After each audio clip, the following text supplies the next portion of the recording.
نحمده ونصلي ونسلم على رسوله الكريم اما بعد فاعوذ باللہ من الشیطان الرجیم بسم اللہ الرحمن الرحیم۔ ناظرین مکرم، السلام علیکم ورحمۃ اللہ وبرکاتہ۔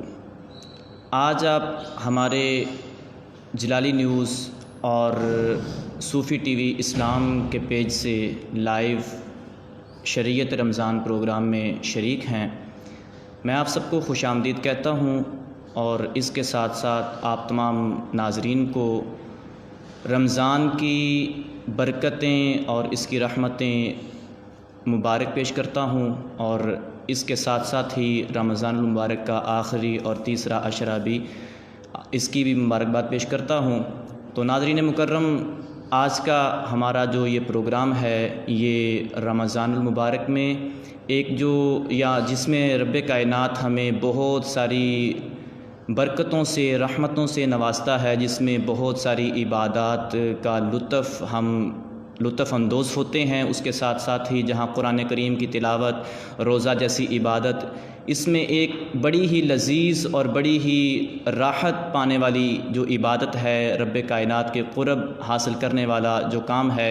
وہ اعتکاف کا جو رمضان کریم میں ہمیں تحفہ عطا کیا گیا ہے، اس پر بھی آج ہم گفتگو کریں گے۔ تو ناظرین مکرم، میں اپنی گفتگو آغاز کرنے سے پہلے آپ کو یہ آگاہ کرتا چلوں کہ ہمارا یہ جو چینل ہے، یہ جو پروگرام ہم تشکیل دے رہے ہیں، اس میں کسی قسم کا بھی ہمارا اپنی ریٹنگ یا ووٹنگ بڑھانے کا کوئی معاملہ نہیں، یا ہمارے اپنے اس چینل کو لانچ کرنے کا یا اس کو پروموٹ کرنے کا ہمارا ایسا کچھ بھی ارادہ نہیں۔ فقط نیت یہ ہے رب کائنات کی رضا اور عالم اسلام کی اصلاح، اور رب کائنات کی پیاری مخلوق اور کریم آقا علیہ الصلوۃ والسلام کے پیارے امتیوں تک قرآن اور اس کے کریم آقا علیہ الصلوۃ والسلام کے فرامین کو پہنچانا ہمارا مقصد ہے۔ تو ناظرین، آئیے ہم اپنے اس پروگرام کا آغاز رب کائنات کے پاک کلام تلاوت قرآن مجید سے کرتے ہیں۔ میں تلاوت کلام پاک کے لیے دعوت دیتا ہوں جناب حافظ محمد شکیل صاحب کو کہ آپ اپنی خوبصورت آواز میں تلاوت کلام پاک سے ہمارے اور ناظرین کے دلوں کو منور فرمائیں۔ جی قاری محمد شکیل صاحب۔ اعوذ باللہ من الشیطان الرجیم، بسم اللہ الرحمن الرحیم۔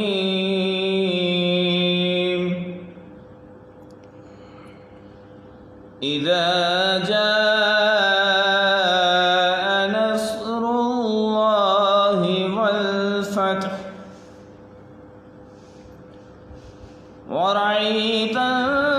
الناس يدخلون في دين الله أفواجا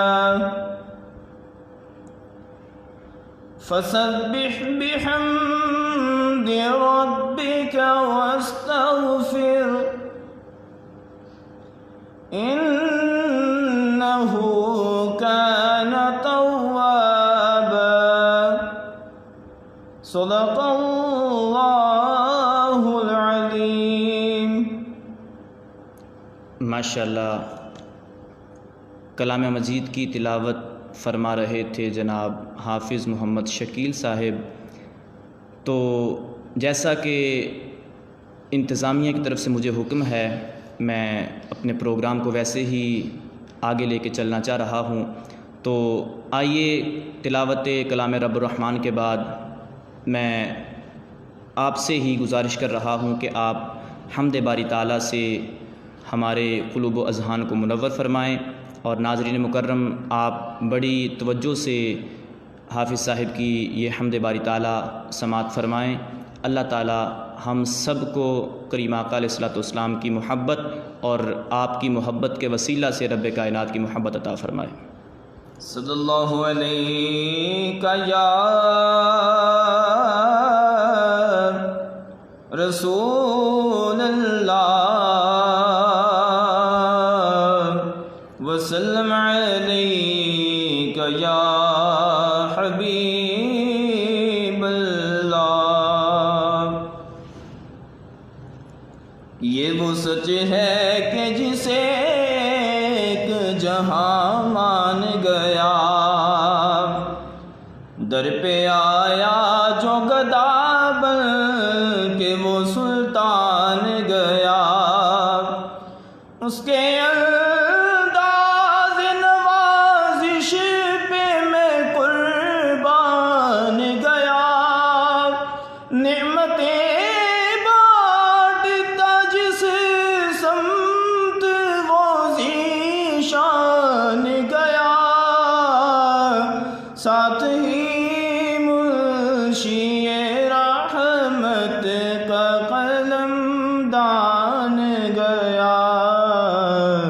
نعمتیں بانٹتا جس سمت وہ ذیشان گیا، اور تجھ سے جو منہ پیر کے جانب قرآن گیا، سرخ روح ہو کے نہ دنیا سے وہ انسان گیا، کتنے گستاخ بنے کتنوں کا ایمان گیا، لے خبر جلد کے اوروں کی طرف دھیان گیا، میرے مولا میرے آقا تیرے قربان گیا، نعمتیں بانٹتا جس سمت وہ ذیشان گیا، ساتھ ہی منشی رحمت کا قلم دان گیا، نعمتیں بانٹتا جس سمت وہ ذیشان گیا، تیری چاہت کے عمل زیست کا منشور رہا، تیری دہلیز کا پھیرا میرا دستور رہا، یہ الگ بات ہے تو آنکھ سے مستور رہا، دل ہے وہ دل جو تیری یاد سے معمور رہا، سر ہے وہ سر جو تیرے قدموں پہ قربان گیا، نعمتیں بانٹتا جس سمت وہ ذیشان گیا، ساتھ ہی منشی رحمت کا قلم دان گیا، نعمتیں بانٹتا جس سمت وہ ذیشان گیا۔ ماشاءاللہ بڑے ہی خوبصورت انداز میں حافظ شکیل صاحب آپ کریم آقا علیہ الصلوۃ والسلام کی صفت و ثنا فرما رہے تھے، اور ایسا پیارا کلام آپ پڑھ رہے تھے کہ سیدی اعلیٰ حضرت عظیم البرکت الشاہ امام احمد رضا خان فاضل بریلوی رحمۃ اللہ علیہ آپ نے حضور علیہ الصلوۃ والسلام کی عظمت و شان بیان کرتے ہوئے کمال کر دیا، اور اس کے ساتھ ساتھ حضور نصیر ملت رحمۃ اللہ علیہ آپ نے اس کی تضمین میں بھی کمال کی تضمین لکھی ہے، تو آپ نے بڑا خوبصورت کلام جو ہے وہ کریم آقا علیہ الصلوۃ والسلام کی بارگاہ میں ہدیہ نذرانہ پیش کیا ہے۔ تو آئیے ناظرین مکرم، آج کا جو ہمارا شریعت رمضان پروگرام، اس کا جو خصوصی ٹاپک ہے جو اعتکاف کے معاملے میں، اعتکاف کے بارے میں سوال و جواب اور اعتکاف کے بارے میں کچھ جاننا اور کچھ رہنمائی حاصل کرنا، اور اپنے ناظرین مکرم تک اعتکاف کے جو فضائل ہیں، اعتکاف کے جو احکام ہیں وہ پہنچانا ہے۔ تو اعتکاف کریم آقا علیہ الصلوۃ والسلام کی وہ پیاری سنت ہے جسے میرے آقا علیہ الصلوۃ والسلام نے حضرت سیدہ عائشہ صدیقہ رضی اللہ تعالی عنہا آپ فرماتی ہیں، آپ سے روایت ہے کہ کریم آقا علیہ الصلوۃ والسلام اپنی زندگی میں رمضان المبارک کے ہر مہینے میں، ہر سال زندگی مبارکہ میں جو ہے وہ اعتکاف فرماتے، یہاں تک کہ رب کائنات نے آپ کو پردہ عطا فرما دیا، اور آپ کے بعد آپ کی بیویاں اعتکاف فرمایا کرتی تھیں۔ تو حضرت امام حسین رضی اللہ تعالی عنہ آپ روایت فرماتے ہیں کہ کریم آقا علیہ الصلوۃ والسلام نے اعتکاف کی فضیلت بیان کرتے ہوئے ارشاد فرمایا کہ جو شخص رمضان المبارک کے آخری عشرہ میں اعتکاف فرماتا ہے، اعتکاف کرتا ہے، رب کائنات اس سے 2 حج اور 2 عمرے ادا کرنے کا ثواب عطا فرماتا ہے۔ تو ناظرین مکرم، آئیے اعتکاف سے متعلق میں چند باتیں جو ہے آپ تک پہنچانا چاہتا ہوں اور رہنمائی لینا چاہتا ہوں۔ ہمارے مہمان جو حضرت علامہ مولانا مفتی محمد بلال قادری صاحب ہمارے درمیان تشریف فرما ہیں، تو آئیے ہم ان سے جو ہے وہ رہنمائی لیتے ہیں اعتکاف کے متعلق، اس کے کیا احکام ہیں اور کیا فضائل ہیں، چند سوالات آپ سے جانتے ہیں۔ السلام علیکم ورحمۃ اللہ۔ مفتی صاحب کیسے ہیں آپ؟ مفتی صاحب، میں اپنی جانب سے، انتظامیہ کی جانب سے اس پروگرام میں خوش آمدید کہتے ہیں۔ اللہ تعالیٰ آپ پر اپنا خصوصی فضل و کرم فرمائے۔ تو مفتی صاحب، جیسا کہ میں پہلے بھی عرض کر چکا کہ ہمارا یہ جو پروگرام ہے، یہ آج کا خصوصی جو اس میں ٹاپک ہے کہ رمضان المبارک اور اعتکاف کا آپس میں باہمی تعلق، اس کے متعلق ہم نے چند باتیں جو ہیں وہ اپنے ناظرین تک پہنچانی ہیں۔ تو سب سے پہلا ہمارا جو سوال ہے وہ یہ ہے کہ اعتکاف کا لغوی اور شرعی معنی اور اصطلاحی تعریف اس کی کیا ہے؟ آپ ذرا رہنمائی فرما دیجئے، ہمارے علم میں بھی اضافہ ہوگا اور ناظرین مکرم جو اس پروگرام کی اس پلیٹ فارم کی وساطت سے ہمارے ساتھ شریک ہیں، ان کے علم میں بھی اضافہ ہوگا۔ تو آپ سے سوال یہ ہے، اعتکاف کا لغوی اور شرعی معنی اور اصطلاحی تعریف اس کی کیا ہے؟ بسم اللہ الرحمن الرحیم، الحمد للہ رب العالمین والعاقبۃ للمتقین والصلاة والسلام علی سید الانبیاء والمرسلین، اما بعد، قال اللہ تبارک و تعالی فی القرآن المجید والفرقان الحمید، وانتم عاکفون فی المساجد، صدق اللہ مولانا العظیم۔ سب سے پہلے تو میں انتہائی مشکور ہوں آپ تمامی احباب کا کہ جو اس پرفتن دور میں ان امور کی طرف توجہ راغب کرنے پر اور لوگوں کو اس طرف لانے پر لگے ہوئے ہیں اور اپنے وقت کو اس نیک کاوش میں صرف کر رہے ہیں۔ رب تعالیٰ آپ کو اس کا اجر عظیم عطا فرمائے۔ آمین آمین۔ جو سوال آپ نے کیا کہ اعتکاف کی لغت میں اور اصطلاح میں تعریف کیا ہے، جی لغوی معنی کے اعتبار سے یہ عقف سے بنا ہے، جس کا معنی ہے ٹھہرنا یا قائم رہنا۔ جی، اور اس کو قرآن نے کہا وَأَنْتُمْ عَاكِفُونَ فِي الْمَسَاجِدِ، اور تم ٹھہرے ہوئے ہو مساجد میں، مسجدوں میں۔ اور اصطلاح شریعت میں یہ عبادت کی نیت کے ساتھ، بنیت عبادت، مسجد میں خاص رکے رہنے کا نام اعتکاف۔ اب یہ کون کون سی وجوہات پر یا کن کن موقعوں پر کیا جا سکتا ہے، یہ پھر تھوڑا سا الگ مسئلہ ہے۔ بہرحال جہاں تک معاملہ رہا اس کی تعریف کا، وہ یہ بنیت عبادت، مسجد میں خاص وقت میں رکنے کا نام، قائم رہنے کا، ٹھہرنے کا نام اعتکاف۔ تو قبلہ مفتی صاحب، ایک اور یہاں پر سوال پیدا یہ ہوتا ہے کہ کیا جس وقت ہم چاہیں اسی وقت ٹھہر جائیں تو بھی اعتکاف ہے، یا اعتکاف کی کوئی قسمیں ہیں؟ اگر قسمیں ہیں تو بیان فرما دیں۔ دیکھیے، بنیادی طور پر اعتکاف کی 3 اقسام ہیں۔ جی، ایک واجب، دوسرا سنت اور تیسرا نفل۔ واجب اعتکاف وہ نظر مانی، کسی نے نظر مانی، منت مانی جی کہ میرا کوئی جائز کام ہو جائے تو اس پر میں اعتکاف کروں گا۔ پھر اس کی 2 صورتیں بنتی ہیں، وہ یہ کہ مطلقاً اگر وہ کہتا ہے کہ میرا فلاں کام ہو جائے تو میں اعتکاف کروں گا، تو پھر وہ پورے سال میں کسی بھی دن، کسی بھی وقت اعتکاف کر سکتا ہے، جتنے ایام کا اس نے نظر مانا۔ لیکن اگر اس نے تعین کر کے نظر مانی کہ فلاں مہینے فلاں دن میں اعتکاف کروں گا تو پھر وہ اس دن کا اعتکاف کرے گا۔ بہرحال یہ نظر ماننا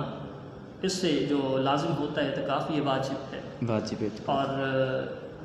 دوسری قسم کے سنت، اور اس کو آپ اگر یوں کہہ لیں سنت موقدہ علی الکفایہ، تو معاملہ ذرا سہل ہو جائے گا۔ اور یہ رمضان المبارک کا یہ جو 21ویں روزے سے شروع ہوتا ہے، 20ویں روزے کی شب عصر کی نماز سے لے کر اختتام جو رمضان، ہمارے عرف میں عام طور پہ کیا جاتا ہے مثالی جو رائج ہے جی جی کہ 20ویں روزے کی شب 21ویں شب جیسے ہی شروع ہوتی ہے، مغرب سے قبل آپ مسجد میں آ جاتے ہیں، اور رمضان کی تکمیل تک، وہ اب 29 ہوں روزے یا کہ شوال کا چاند دیکھنے تک، عید کا چاند نظر آنے تک۔ تو یہ جو اعتکاف ہے یہ سنت موقدہ علی الکفایہ ہے۔ اور تیسری قسم جو اعتکاف کی وہ نفل ہے، اور اس کے لیے کوئی دن یا کوئی وقت مقرر نہیں ہے۔ جب بھی آپ مسجد میں داخل ہوں تو آپ اتنے کلمات یا یہ نیت آپ کی دل میں ہو کہ میں اعتکاف سے ہوں، اور یہ لفظ بول لیے جائیں نویت سنت الاعتکاف، مسجد میں داخل ہونے سے پہلے۔ تو جب بھی آپ مسجد میں داخل ہوں اور یہ لفظ بول لیں تو آپ کو دگنا اجر ہے، ایک تو مسجد میں رہنے کا بھی ثواب اور دوسرا اعتکاف کا بھی۔ اور ایک یہ بھی ہم نے علماء سے سنا ہے کہ جو نفلی اعتکاف کی نیت ہے، جسے نویت سنت الاعتکاف آپ نے فرمایا، جیسے کہ اگر وہ کر لی جائے تو مسجد میں بیٹھ کر کوئی جائز اور کسی امور پر بات کرنا یہ بھی جائز ہو جاتا ہے، تو یہ بھی ذرا وضاحت فرما دیں۔ بالکل ایسا ہی ہے کہ مسجد میں ویسے جو دنیاوی باتیں ہیں وہ کرنا اعتکاف کی حالت میں ہوں یا غیر اعتکاف کی حالت میں ہوں، دنیاوی باتیں باہر طور کرنا مسجد میں منع ہے۔ بلکہ ایک حدیث طیبہ میں فرمایا گیا کہ مسجد میں دنیاوی باتیں کرنا وہ نیکیوں کو ایسے کھا جاتا ہے جیسے سوکھی لکڑی کو آگ کھا جاتا ہے۔ اللہ اکبر، اللہ۔ تو مقصود جو ہے وہ یہ نہیں ہونا چاہیے کہ مسجد میں رہ کر گفتگو کرنا حلال ہو جائے اس لیے اعتکاف کی نیت کر رہی، نہیں، مقصود رب کی رضا ہو، مقصود ثواب کا حصول ہو۔ ہاں یہ اس کے ضمنی طور پر آپ کو جواز اس کا مل جائے گا کہ کھانا پینا رہنا سونا آپ کے لیے جائز ہو جائے۔ جی جی جی قبلہ مفتی صاحب، ایک اور میرے ذہن میں سوال یہ اضافی اس میں آیا ہے کہ جو آپ نے ابتدا میں بتایا کہ پہلی قسم جو آپ نے بتائی کہ ایک اعتکاف واجب ہے، واجب اعتکاف میں کیا روزہ رکھنا بھی شرط ہے اس کے لیے؟ یہ ذرا وضاحت فرما دیں۔ جی، یہ جو دو صورتیں ہیں نا اعتکاف کی، وہ واجب یا کہ سنت، دونوں ہی میں روزہ رکھنا شرط ہے، اور جو نفل ہے اس میں روزہ کی شرط نہیں۔ جی مفتی صاحب، ایک سوال اور ہے کہ شریعت کے اندر اعتکاف میں بیٹھنے کی کون کون سی شرائط ہیں، اور کون سا بندہ اعتکاف میں بیٹھ سکتا ہے؟ یہاں تو ہمارے ہاں تو چھوٹے چھوٹے بچے جو ہیں ان میں بھی شوق الحمدللہ پیدا ہو جاتا ہے، تو کیا ہر کسی کو اعتکاف میں بیٹھنے کی اجازت ہے یا اس کی کچھ شرائط ہیں؟ وضاحت فرما دیں۔ دیکھیے، ایک تو جو بنیادی چیزیں ہیں آپ اس کو ذرا اس طریقے پر سمجھیے کہ احکام شریعت کا بندہ مکلف وہ بندہ ٹھہرتا ہے کہ جو سب سے پہلے تو مسلمان ہو، مسلمان ہونے کے ساتھ وہ عاقل ہو، یعنی دیوانہ پاگل مجنون نہ ہو۔ تیسرا یہ کہ اس پر احکامات شرعیہ کی پابندی لازم تب ٹھہرتی ہے کہ جب وہ بالغ ہو جاتا ہے، مسلمان عاقل ہے، عقل مند ہے، مجنون نہیں، دیوانہ نہیں ہے، اور جب وہ بالغ ہو جائے گا تب وہ احکامات شرعیہ کا مکلف ٹھہرے گا۔ لیکن اس کا یہ معنی ہرگز نہیں کہ اس سے پہلے وہ ثواب حاصل نہیں کر سکتا۔ بے شک، ٹھیک ہے، بہت سے ایسے کام ہیں کہ جو وہ اس سے قبل بھی کرے تو ثواب کا ترتب پھر بھی ہوتا ہے، ابھی اس کے ذمہ لازم نہیں ہے، لیکن وہ اگر کرتا ہے تو اسے ثواب حاصل ہوتا ہے۔ لیکن جہاں تک معاملہ رہا ہے اعتکاف کرنے کا، تو اعتکاف میں ایک تو جو میں نے آپ سے عرض کیا واجب ہونا، ٹھیک ہے، وہ بھی ظاہر سی بات ہے جب وہ احکامات شرعیہ کا مکلف ہوگا تبھی واجب ہوگا۔ جی جی بالکل۔ سنت موقدہ علی الکفایہ، یہ جو عام طور پر رمضان کا اعتکاف ہے، اس کا معاملہ یہ بنتا ہے کہ جو مکلف شریعت ہے، ٹھیک ہے، وہ بندہ تو کر سکتا ہے۔ جہاں تک معاملہ ہے بچوں کا، تو ایسا بچہ کہ جو مسجد کے آداب سے آشنا نہیں ہے جی اس کو ویسے ہی مسجد میں لانا منع ہے۔ آج ہمارے ہاں تو ایک عجیب روش ہمارے لوگوں نے اپنا رکھی نا کہ مسجد میں آنے سے اگر بچہ آ کر شور کرے اور مسجد کے آداب کو پامال کرے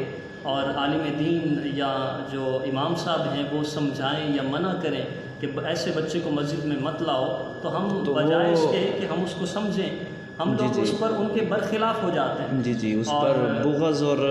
کینہ کا جو عداوت پر اتر آتا ہے۔ حالانکہ حدیث طیبہ ہے، سرکار فرماتے ہیں جنبوا مساجد، اور میں اپنی مسجدوں کو بچاؤ، مجانینکم اپنے پاگلوں سے، وصبیانکم اور اپنے بچوں سے، اپنے بچوں اور دیوانوں سے مسجدوں کو بچاؤ۔ تو ایسا بچہ جو مسجد کے آداب سے آشنا نہیں ہے اور ان کو پامال کرے گا مسجد میں آ کے، تو اس کو تو ویسے ہی مسجد میں آنے سے منع کیا گیا۔ ہاں معاملہ یہ رہا کہ ایسا بچہ کہ جو بلوغت کے قریب ہے، بالغ ہونے کے قریب ہے، احکامات شرعیہ کو سمجھتا ہے، ان کا پاس رکھتا ہے، مسجد کے آداب اور معاملات سے آشنا ہے، اس کو اگر اعتکاف میں بیٹھنے کا شوق ہے تو اسے اس سے روکا نہ جائے، بے شک کرنے دیا جائے۔ شکریہ مفتی صاحب، آپ نے بہت اچھے انداز میں ہماری رہنمائی فرمائی قرآن و سنت کی روشنی میں۔ تو آئیے ناظرین، ایک مرتبہ پھر ہم کریم آقا علیہ الصلوۃ والسلام کی ثنا کی طرف بڑھتے ہیں اور حضور علیہ الصلوۃ والسلام کی صفت و ثنا سے لطف اندوز ہوتے ہیں۔ تو میں اپنے مہمان حافظ شکیل صاحب سے ملتمس ہوں کہ آپ کریم آقا علیہ الصلوۃ والسلام کی ثنا سے ہمارے دلوں کو منور فرمائیں۔ اس کے بعد انشاءاللہ پھر ہم اپنے ٹاپک کی طرف دوبارہ لوٹیں گے اور چند چیزیں جو باقی ہیں انشاءاللہ ان سے پھر بعد میں رہنمائی حاصل کریں گے۔ مفتی صاحب ہمارے درمیان تشریف فرما ہیں، آپ ناظرین نعت رسول مقبول صلی اللہ تعالیٰ علیہ وسلم سے اپنے دلوں کو منور فرمائیں۔ بچھوڑے دے میں صدمے روز جلا یا رسول اللہ، بچھوڑے دے میں صدمے روز جلا یا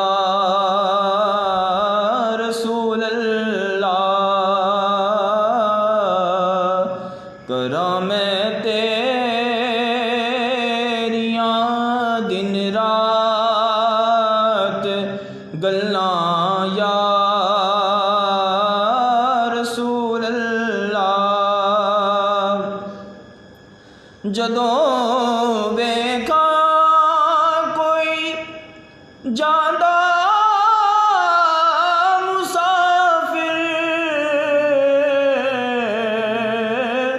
شہر تیرے نو، جدوں ویکھا کوئی جاندا مسافر، شہر تیرے نو کیویں ڈگدے ہوئے ہنجواں نو ٹھلا یا رسول اللہ، جب کوئی روتا آتی ہیں آنکھیں میری، جب کوئی روتا ہے تو بھر آتی ہیں آنکھیں میری، میں سمجھتا ہوں مدینہ اسے یاد آتا ہے، کیویں وگدے ہوئے ہنجواں نو ٹھلا یا رسول اللہ، کراں میں تیریاں دن رات گلاں یا رسول اللہ، ہوائیں وگدیے لے جا مدینے، اتھرو میرے ہوائیں وگدیے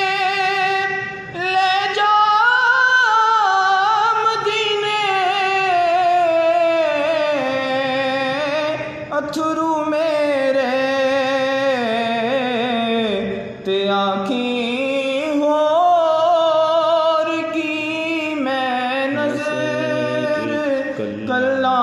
یا رسول اللہ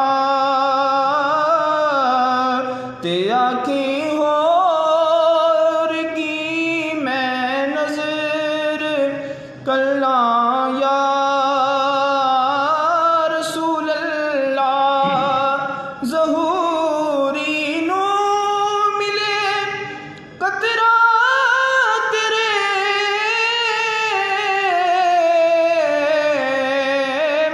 وگدے سمندر چوں تیری رحمت دیا ہر پاس چھلا یا رسول اللہ کرا میں تیری دن رات گلاں یا رسول اللہ بچھوڑے دے میں صدمے روز چلنا یا رسول اللہ۔ ماشاءاللہ، بڑے ہی خوبصورت انداز میں ہمارے مہمان حافظ شکیل صاحب الحاج محمد علی ظہوری قصوری رحمۃ اللہ علیہ آپ کا لکھا ہوا کلام پیش فرما رہے تھے۔ ناظرین مکرم، ہمارے اسلاف نے اور عشاقان مصطفیٰ نے کریم آقا علیہ الصلوۃ والسلام کی محبت نے اس طرح گم ہو کر کلام لکھے ہیں کہ آج بھی کئی سال گزر جانے کے بعد بھی جب ان کا تذکرہ کیا جاتا ہے، ان کلام کو پڑھا جاتا ہے، تو ایک نئی روح جو ہے عاشقوں کے سینے میں جو ہے وہ پیدا ہوتی ہے، ایک نیا جذبہ اور مدینے کی تڑپ جو ہے وہ آ جاتی ہے۔ تو اللہ تعالی ہمارے بزرگوں کی قبور پر لا تعداد رحمتوں کا نزول فرمائے۔ اللہ تعالی ہم سب کو بھی ایسا عشق مصطفیٰ عطا فرمائے جیسا کہ ہمارے بزرگوں کے سینے اور ان کے دلوں میں تھا۔ رب کائنات اس کا کروڑواں حصہ ہمیں بھی عطا فرمائے۔ تو آئیے ناظرین مکرم، ہم اپنے پروگرام کو آگے چلاتے ہوئے میں قبلہ مفتی صاحب چونکہ ہمارے درمیان تشریف فرما ہیں، تو چند باتیں، چند جو فضائل، چند مسائل جو ان سے جاننے تھے وہ ہمارے باقی ہیں۔ تو آئیے اعتکاف کے معاملے میں جو ہمارے چند سوالات ہیں میں آپ سے جو ہے وہ جاننا یہ چاہتا ہوں، رہنمائی یہ حاصل کرنا چاہتا ہوں مفتی صاحب کہ سنت اعتکاف کے لیے روزہ شرط ہے، جیسا کہ آپ نے ابھی فرمایا کہ چاہے نفل، چاہے وہ اعتکاف واجبہ ہو یا اعتکاف سنت ہو، دونوں کے لیے روزہ جو ہے وہ شرط ہے، روزہ رکھنا جو ہے وہ لازم ہے۔ تو آپ نے یہ تو فرما دیا کہ روزہ اعتکاف کے لیے شرط ہے، اگر کوئی شخص مجبوری کے تحت روزہ نہیں رکھ سکتا تو کیا اس کا اعتکاف ختم ہو جائے گا، اس کا اعتکاف نہیں ہوگا؟ اس کے بارے آپ کا جو ہے وہ کیا فرمان ہے؟ بسم اللہ الرحمن الرحیم۔ دیکھیے، میں نے آپ سے عرض کیا کہ اعتکاف وہ واجب ہو یا کہ اعتکاف سنت، جی جی، دونوں ہی کے لیے روزہ شرط ہے۔ جی جی، اور یہاں یہ بات بھی ذہن میں رکھیے کہ یہ جو اعتکاف سنت ہے جو رمضان کریم میں اعتکاف کیا جاتا ہے، جی جی، اس میں بھی روزہ، چونکہ یہ سنت ہے اعتکاف، تو روزہ اس کے لیے بھی شرط ہوگا۔ بالکل۔ اور یہ جو اعتکاف ہے یہ سنت موقدہ علی الکفایہ ہے۔ کیا مطلب کہ پوری بستی میں بسنے والے جتنے لوگ ہیں، جی جی، ان میں سے کوئی ایک فرد بھی اگر یہ اعتکاف ادا کرے گا تو سب کی طرف سے ادا ہو پورے جائے گا، علاقہ، پوری بستی کی طرف سے جو ہے وہ کی طرف ادا ہو جائے گا۔ اور اگر کسی نے بھی پوری بستی میں ایک فرد نے بھی اس سنت کو نہ اپنایا تو پھر سب کے ذمہ اس کا گناہ جو ہے وہ آئے گا۔ جی، تو جب یہ چیز سامنے آ گئی تو پھر یہ بات ذہن میں رکھیے، اور یہ جو ایک ہمارے شبہ ایک ذہن میں آ سکتا ہے کہ جی دیکھیں، اگر کوئی بندہ نہیں بھی روزہ رکھ سکتا تو کم سے کم ایک نیک کام تو کر سکتا ہے نا، اس کو وہ کرنے کی اجازت دی جائے۔ ایسا نہیں، کیونکہ یہ کوئی فرض نہیں ہے، سنت ہے، اور سنت کی پھر جو شرائط لگائی گئی ہیں جو سرکار دو عالم صلی اللہ علیہ وسلم کے طریقہ سے ثابت ہیں، اسی طور پر سنت کی ادائیگی ہوگی۔ اور اگر اس میں یہ شرط نہیں پائی جائے گی تو اعتکاف نہ ہوگا۔ جو بندہ روزہ نہیں رکھ سکتا وہ اعتکاف بھی نہیں کر سکتا۔ یعنی کہ پتہ یہ چلا کہ جو شخص اعتکاف میں روزہ چھوڑ دیتا ہے اس کا اعتکاف ختم ہو جاتا ہے، اعتکاف جو ہے اس کا نہیں ہوگا، تو اگر اعتکاف نہیں ہوگا تو اس کی ذرا وضاحت فرما دیں کہ اس کی جو بیسک ہے وہ کیا ہے؟ میں نے آپ سے عرض کیا نا کہ یہ فقہ کا ایک ضابطہ ہے، اور باقاعدہ طور پر یہ آپ کو دیگر کئی ایک کتب میں جو کہ اصول فقہ کی ہیں آپ کو درج مل جائے گا کہ جس چیز کے پائے جانے کے لیے کسی چیز کو شرط قرار دیا گیا ہو، اگر وہ شرط نہ پائی جائے تو وہ مسبب بھی نہیں پایا جاتا۔ اذا فات الشرط فات المشروط، جب شرط مفقود ہو جائے، نہ پائی جائے، تو جس چیز کے لیے اس شرط کو قائم کیا گیا تھا وہ چیز بھی نہ پائی جائے گی۔ دیکھیے نماز کے لیے وضو کو شرط قرار دیا، اگر وضو نہیں ہوگا تو نماز بھی آپ 10 مرتبہ نماز ادا کر لیں نہیں، تو نماز نہیں ہوگی، کیونکہ وہ جو شرط اس کے لیے لگائی گئی وہ نہیں پائی جا رہی، وہ وضو۔ تو اسی طرح اس کے لیے جب روزہ شرط قرار دیا گیا، آپ سارا سال اعتکاف بیٹھ لیں، نفل ہو تو وہ اس کا معاملہ اور ہے، یہ جو سنت کی بات ہے یہ واجب کی، اس میں جب تک یہ شرط اعتکاف میں روزہ کی نہیں پائی جائے گی وہ اعتکاف نہیں ہوگا۔ جی مفتی صاحب، ایک اور سوال کہ سنت اعتکاف کا اجر و ثواب کتنا ہے؟ بہت سارے فضائل ہیں، بہت سارے اس کی عظمتیں ہیں، جو شخص اعتکاف کرتا ہے اللہ تعالیٰ اسے بڑی فضیلتیں عطا فرماتا ہے، بڑا اجر و ثواب ہے اس کا، تو چند ایک جو ہے وہ آقا علیہ الصلوۃ والسلام کے فرامین یا اس کے جو فضائل ہیں وہ بیان فرما دیں تاکہ ہمارے ناظرین میں بھی جو ہے اعتکاف کا جذبہ آئے۔ اس سال تو وقت گزر گیا، آئندہ سال جو ہے اگر زندگی رہی تو ہم بھی آپ کی رہنمائی سے جو ہے وہ کچھ سیکھ کے نیت کریں گے کہ آئندہ سال بھی ہم بھی، ہمارے ناظرین بھی جو ہے وہ اعتکاف فرمائیں گے۔ اصل میں اعتکاف یہ ایک ایسی عبادت ہے کہ جو حضرت ابراہیم خلیل اللہ علیہ السلام سے چلتی آ رہی ہے۔ رب تعالیٰ قرآن حکیم میں ارشاد فرماتا ہے کہ حضرت ابراہیم خلیل اللہ علیہ السلام اور حضرت اسماعیل علیہ السلام جب ان کو رب تعالیٰ نے حکم دیا ان طہر بیتی للطائفین والعاکفین والرکع السجود، کہ آپ خوب پاک، تاکیداً حکم فرمایا حضرت ابراہیم اور حضرت اسماعیل کو، تاکیداً حکم فرمایا کہ خوب پاک کیجئے، خوب پاک رکھیے بیتی، رب تعالیٰ فرماتے ہیں میرے گھر کو۔ جی جی، کس کن کے لیے؟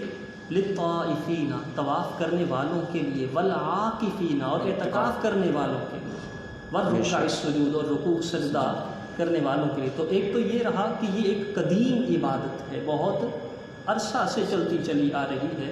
اور یہ کوئی نئی چیز، کوئی نیا اختراع نہیں ہے۔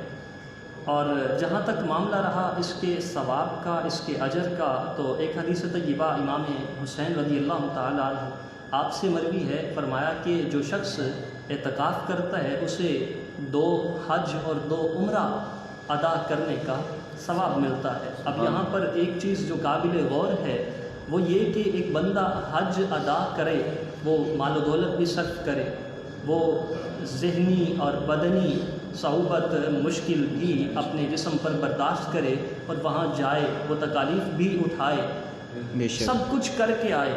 لیکن کوئی اس کے بعد بھی اسے پتہ نہیں، کوئی سند نہیں کہ وہ مقبول ہے کہ مقبول ہے یہ نہیں۔ لیکن یہاں حدیث میں فرمایا جا رہا ہے جو یہ اعتکاف کر لے، جو یہ اعتکاف کر لے، جو اس کی ادائیگی، لیکن پھر اس میں بھی ذہن میں رکھیے گا کہ جو اس کی شرائط ہیں، جو اس کے لوازمات ہیں، ان کے ساتھ ہو، جو اس کی پابندیاں ہیں، جو حدود اللہ ہیں، ان کی پاسداری ہے۔ بالکل ایسے۔ اب دیکھیے روزے کا معاملہ فرمایا کہ روزہ رکھنا یہ عبادت ہے، اور رب تعالیٰ فرماتے ہیں الصوم لی وانا اجزی بہ، روزہ میرے لیے اور میں ہی اس کی جزا دوں گا، یا اگر اس کو دوسری روایت کے تحت پڑھا جائے تو الصوم لی وانا اجزا بہ، فرمایا کہ روزہ میرے لیے اور میں ہی اس کی جزا ہوں۔ اب وہ رب تعالیٰ بہتر جانتا ہے۔ تو اس میں ساتھ ہی یہ بھی فرمایا گیا کہ من لم یدع قول الزور والعمل به فلیس للہ حاجۃ فی ان یدع طعامہ وشرابہ، فرمایا کہ جو بندہ صبح سحری کرتا ہے، روزہ رکھتا ہے، لیکن سارے دن میں برے کام، بری باتیں ترک نہیں کرتا، من لم یدع قول الزور، بری باتیں کہنا، برائی قولی، والعمل بھی، اور عملی برائی،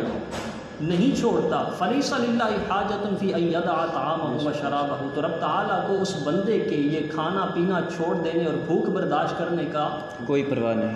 نہیں، اسے ضرورت نہیں۔ یہاں میں ایک عرض کروں گا مفتی صاحب، یہ بھی میں نے سنا یا غالباً پڑھا تھا کہ کریم آقا علیہ السلام نے ارشاد فرمایا، حضور کا فرمان ہے کہ جو شخص روزہ رکھ کے بھی گناہوں اور برے کاموں سے باز نہیں آتا تو اس کی مثال اس گدھے کی طرح ہے جس کا منہ صبح سحری کے وقت باندھ دیا جاتا ہے اور افطاری کے وقت کھول دیا جاتا ہے، اسے فاقے کے سوا کچھ بھی حاصل نہیں ہوتا۔ تو یہ شخص بھی بالکل اسی طرح ہے، یہ آپ وضاحت فرما دیں کہ ایسا کچھ؟ جی یہ دیکھیے نا کہ اس حدیث طیبہ میں بھی یہ واضح طور پر سبق مل رہا ہے کہ جو بندہ وہ برائی کو ترک نہیں کر رہا تو وہ اسے محض فاقے کے، محض بھوک کی کچھ بھی حاصل نہیں ہو رہا، پیاس کے کچھ حاصل نہیں ہو رہا۔ تو اسی طرح معاملہ اعتکاف کا بھی بنے گا کہ اگر بندہ اعتکاف تو کرے لیکن حال یہ ہو کہ سارا دن وہ موبائل فون پر لگا ہے، سارا دن وہ دنیاوی باتوں میں لگا ہے، تو پھر وہ محض ٹھہرا ہوا ہے مسجد میں آ کر جس طرح کوئی مہمان خانے میں ٹھہرا ہو، وہ عبادت سے اسے وہ حاصل نہیں ہو رہی، جو لذت ہے، جو قرب الہی ہے، وہ جو مقصود ہے اس سے وہ اس کو حاصل نہیں ہوگا، اپنے مقصد کو وہ نہیں پہنچ رہا، بس خود کو اس نے قید کیا ہوا ہے، ایک جگہ بند کیا ہوا ہے۔ میں نے آپ سے عرض کی نا، وہ ایسا ہی گویا کہ وہ مہمان خانے میں آ کر جس طرح بندہ ٹھہر جاتا ہے تو عبادت اس کو حاصل نہیں جب تک کہ وہ اس مقصود کو پیش نظر رکھ کر اس کی طرف نہیں آتا۔ بے شک پیش نظر رکھ کر مفتی صاحب، کریم آقا علیہ السلام کی یہ پیاری سنت ہے اعتکاف، تو احادیث مبارکہ سے یہ پتہ چلتا ہے کہ حضور نے اپنی زندگی مبارکہ میں ہر رمضان مبارک ہر سال یعنی کہ اعتکاف فرمایا،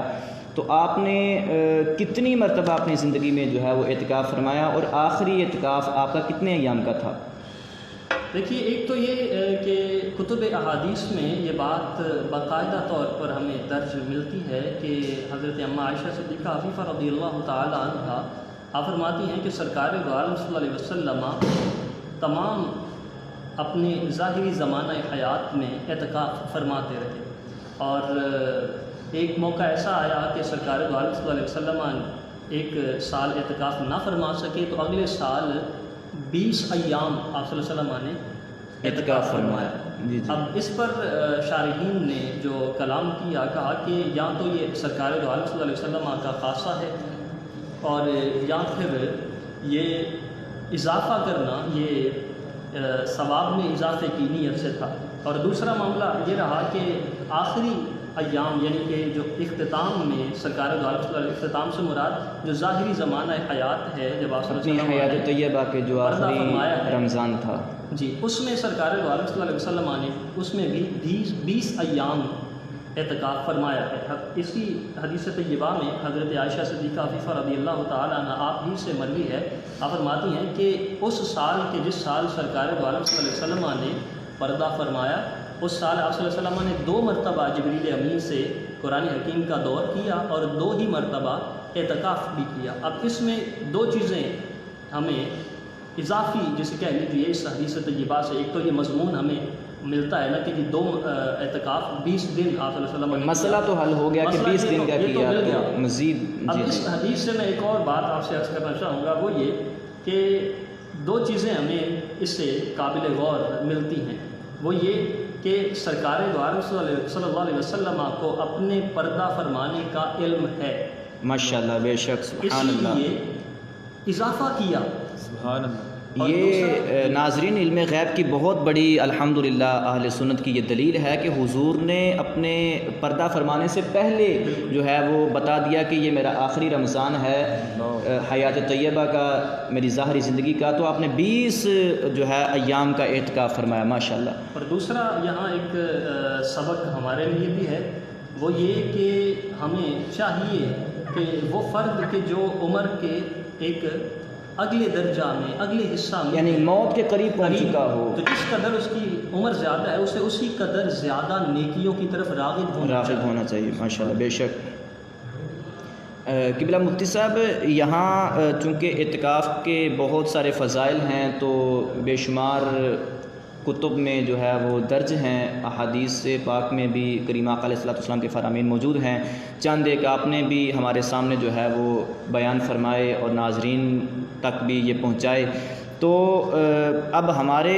کچھ حضرات جو ہیں ان میں شوق اگر پیدا ہو کہ بھئی ہم بھی اعتکاف میں بیٹھیں، ہم بھی اس فضیلت کو حاصل کر سکیں، ہم بھی ان فضائل کو پا سکیں، کریم آقا علیہ الصلوۃ والسلام کی اس پیاری سنت کو ہم بھی ادا کر سکیں، تو چونکہ آج کل کے حالات میں یہ جو ایک وبا پھیلی ہوئی ہے پورے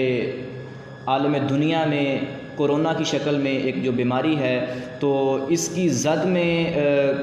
بعض جگہ پر پابندیاں بھی ہیں، بعض جگہ پر مساجد کھولنے پر پابندیاں ہیں، بعض جگہ پر جو ہے وضو خانے پہ پابندی ہے، بعض جگہ پر حکومت پاکستان نے یہ پابندی لگائی ہے کہ اعتکاف کر ہی نہیں سکتے، یا نمازیوں پر جو ہے تعداد کی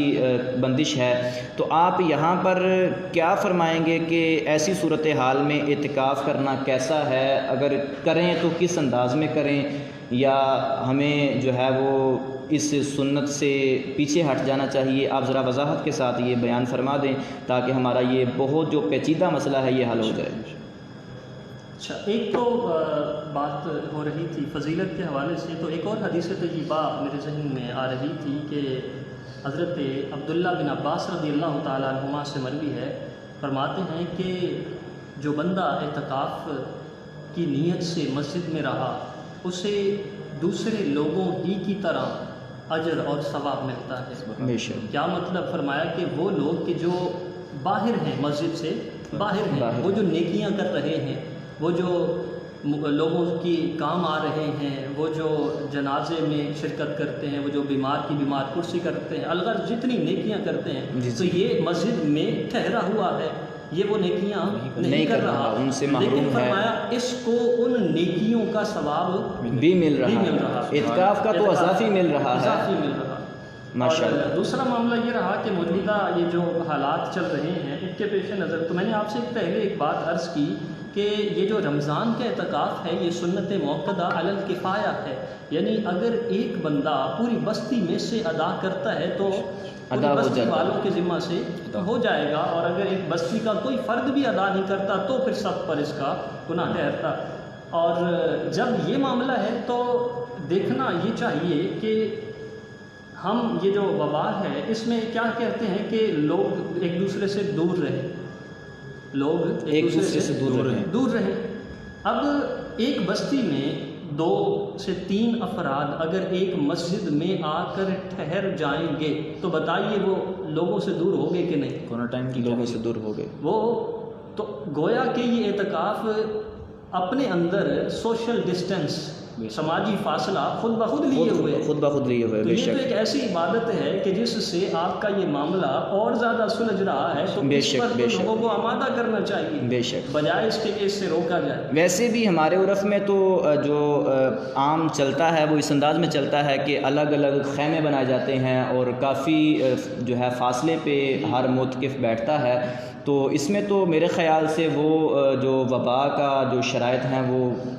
اس سے تو الگ رکھنا چاہیے، لیکن اس کے باوجود بھی اگر وہ سختی کریں کہ بھئی نہیں بیٹھ سکتے تو اس کا گناہ کس پر ہے؟ آیا کہ اس بستی والوں پر جو اعتکاف نہیں کر رہے، کوئی ایک بھی مسجد میں نہیں آیا، مسجد ویران پڑی ہے، یا کہ جنہوں نے پابندیاں لگائی ہیں، جنہوں نے روکا ہے یا سختیاں کر رہے ہیں ان پر ہے؟ دیکھیے اس میں نے آپ سے عرض کیا نا کہ چاہیے تو یہ کہ بجائے اس سے روکنے کی لوگوں کو اس کی اجازت دی جائے کہ یہ بلکہ خود ان کو کہا جائے، ان کو حکمن کہا جائے کہ آپ اگر یہ عمل کریں گے تو کورونا سے جو ہے وہ بچ کے رہیں گے۔ آپ سوشل ڈسٹینس خود بخود پیدا ہو رہا ہے۔ اب رہا یہ معاملہ کہ جو موجودہ صورتحال چل رہی ہے، تو ہمیں ایک تو یہ چاہیے تھا کہ ہم ایسا کرتے کہ لوگوں کو اس چیز کی اجازت دی جاتی، محدود پیمانے پر دی جاتی اگرچہ، لیکن کچھ نہ کچھ اس سے فائدہ ہی تھا۔ اور اگر بالکل ہی اس سے روکا جائے، اور ایک یہ ہے کہ کوئی بھی نہ آئے پوری بستی میں سے، از خود ہی کوئی بھی نہیں کرتا، اس کو ترک کرتا ہے سنت کو،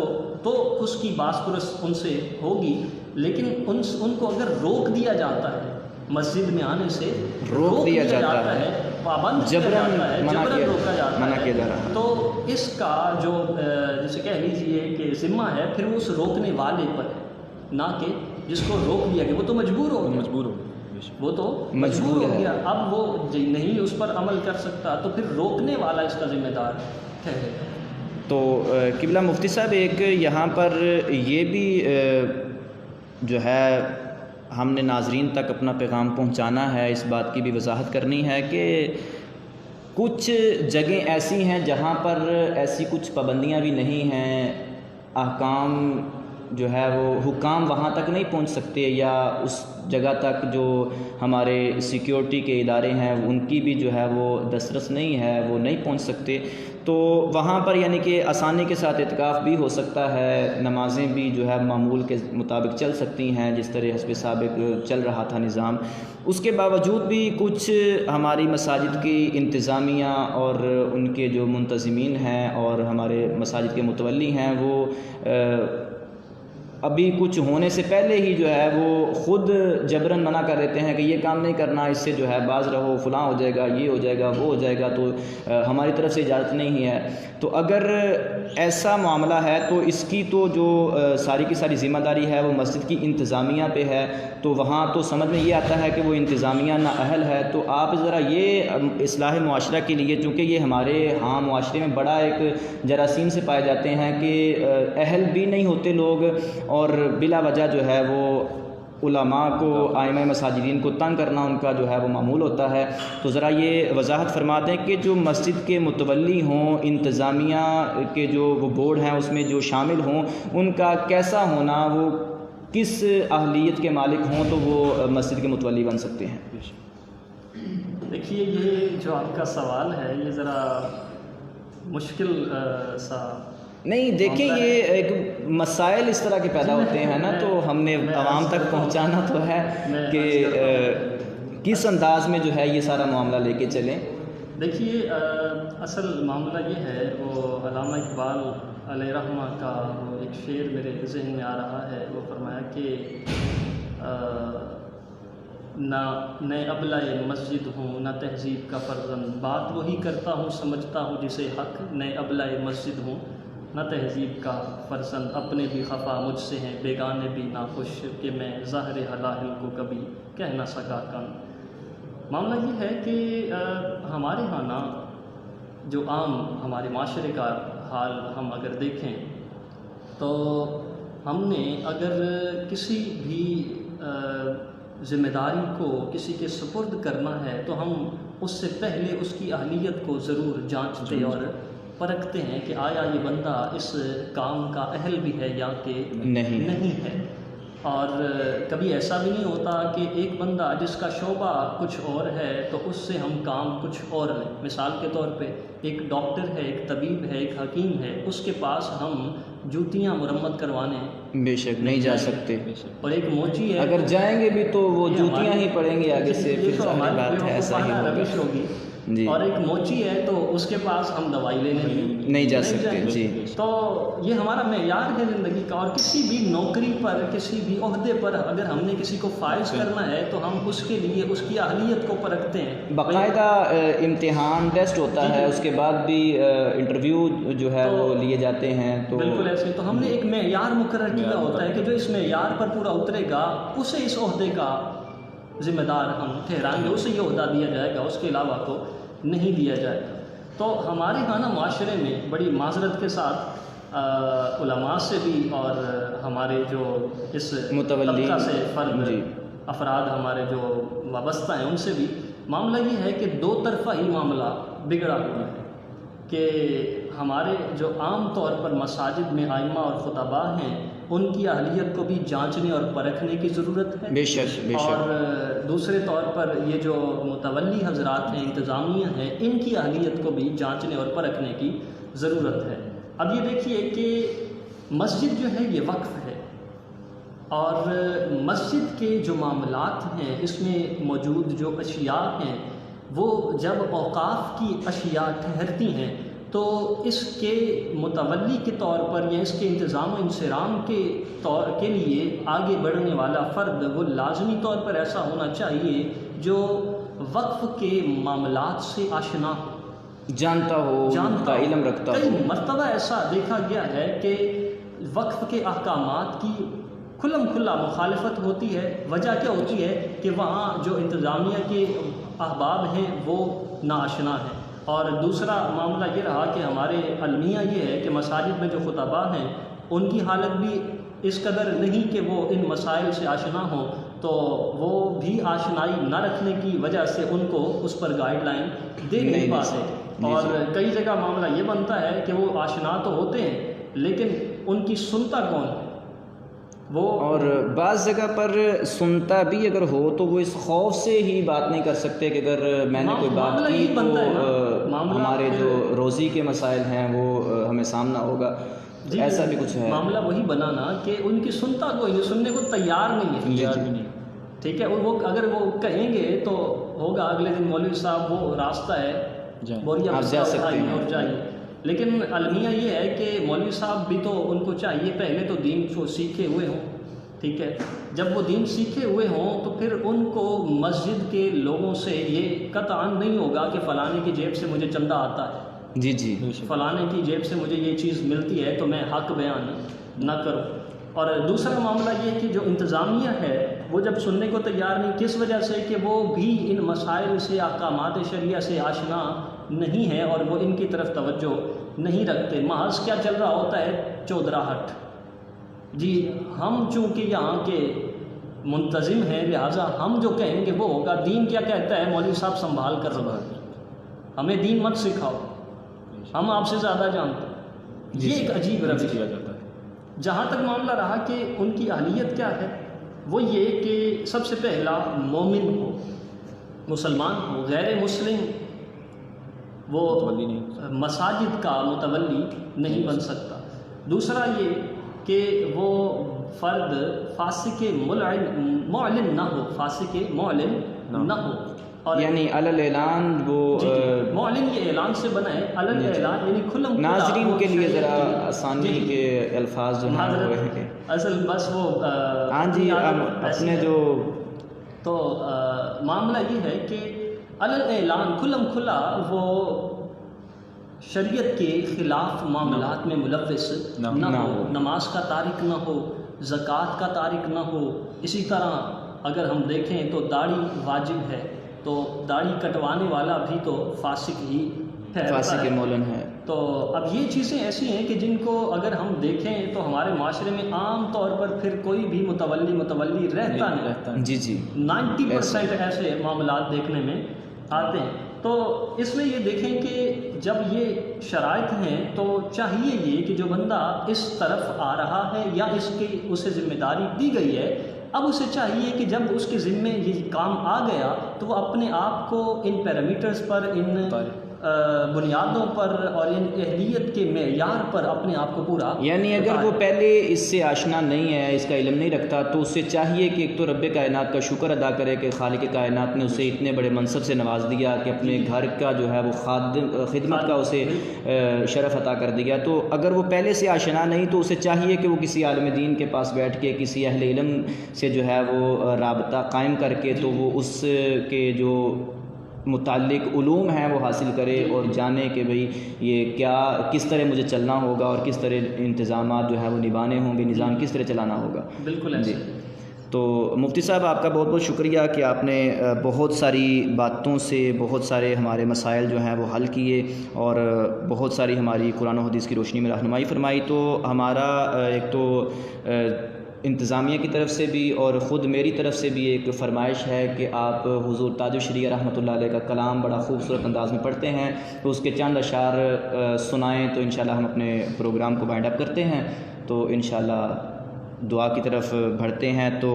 مفتی صاحب انشاءاللہ چند اشعار جو ہیں وہ حضور تاج الشریعہ رحمۃ اللہ علیہ کے اپنے خوبصورت انداز میں ہمیں سناتے ہیں۔ جی اچھا، یہ اصل میں یہ کلام جو ہے یہ مفتی احمد یار خان نعیمی رحمۃ اللہ تعالیٰ علیہ کا ہے، جی ٹھیک، گجراتی رحمۃ اللہ علیہ، جی جی چلے جی۔ صلی اللہ علیہ یا رسول اللہ وسلم علیک یا حبیب اللہ۔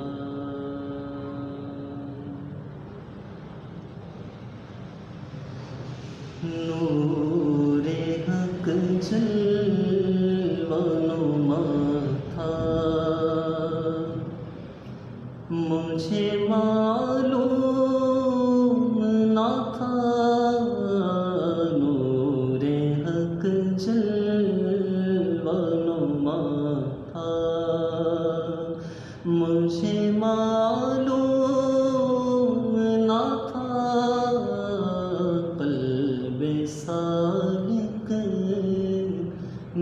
چھپا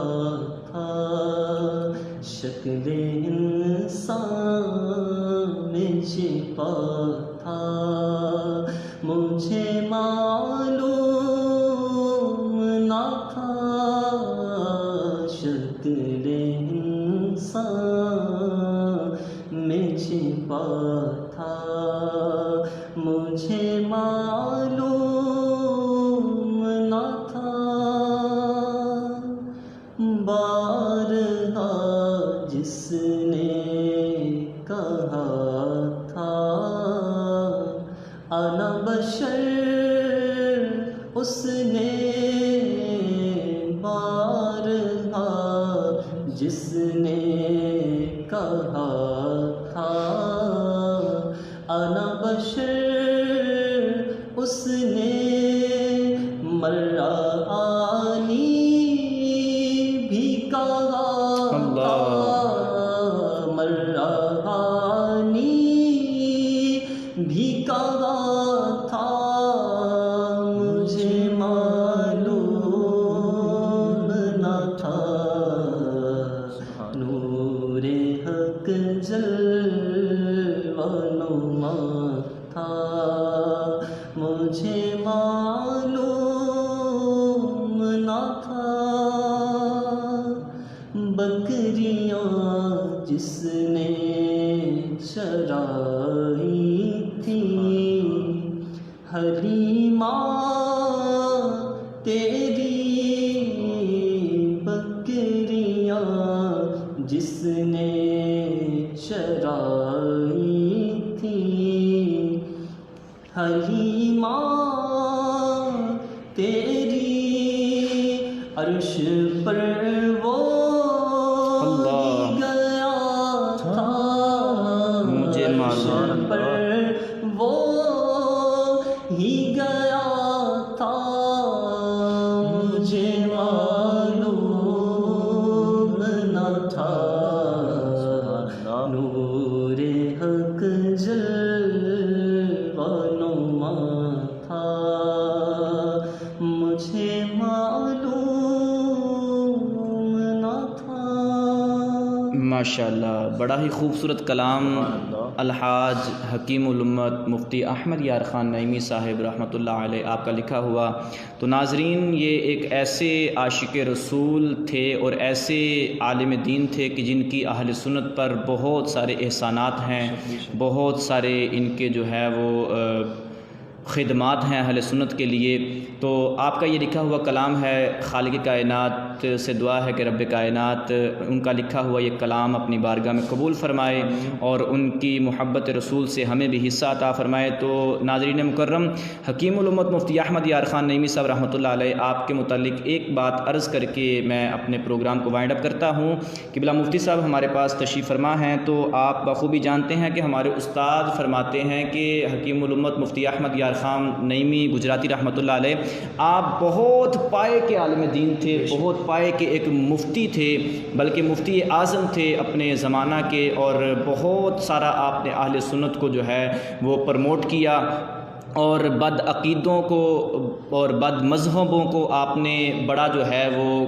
کڑا جواب دیا، جس کا جو ہے وہ آج تک وہ سر اٹھانے کے قابل نہیں۔ تو اتنا بڑا نام ہونے کے باوجود، اتنا بڑا جو ہے وہ